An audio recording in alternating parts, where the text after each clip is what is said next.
Hi, this is Ian Thompson, Nanaimo's downsizing specialist at RE/MAX of Nanaimo. And today we are outside the Aquatic Center. Why are we here? Because, as the sign says, it's going to be reopening September 10th. And that is great news. Remember, this is the only 50-meter pool north of Victoria. Another great reason to live right here in Nanaimo.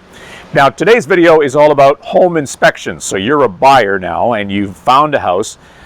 Real estate's interesting. You spend months and months looking for the perfect house. You find it. And then you spend 10 days figuring out why I don't want this house. And one of those things is because of home inspection. And what I recommend you do is you get a piece of paper and you draw 4 lines on there, 4 different columns, and this is what they're titled. And they go like this. The first one is Runaway Screaming. I couldn't think of a better title because, hey, sometimes houses just have too many things. It's too much for you and you think, I just don't want this. So that's the first column.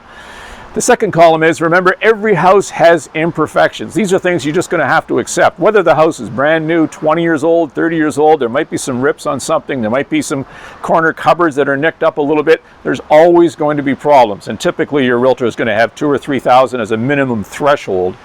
That's the point of a home inspection, right? To find major issues. So the first one's runaway screaming.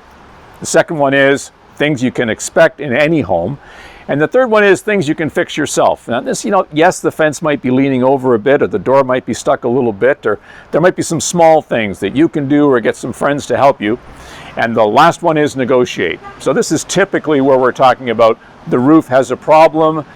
Now, as your buyer's agent, you might find a roofer to go and give you an opinion. Let's say it needs to be redone. It's $10,000.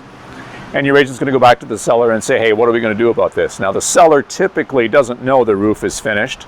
The buyer gets a brand new roof for half price. If you can negotiate that, the seller takes $5,000 off and away we go. So remember, when you're buying a house, you have to do a home inspection, but be realistic about it. The 4 categories. Number 1, runaway screaming. Number 2, it's common in every house. Number 3, you can fix yourself. And number 4, it's negotiate. I hope you found that helpful. Don't forget, reach out anytime. Ian Thompson on text 250-616-3641.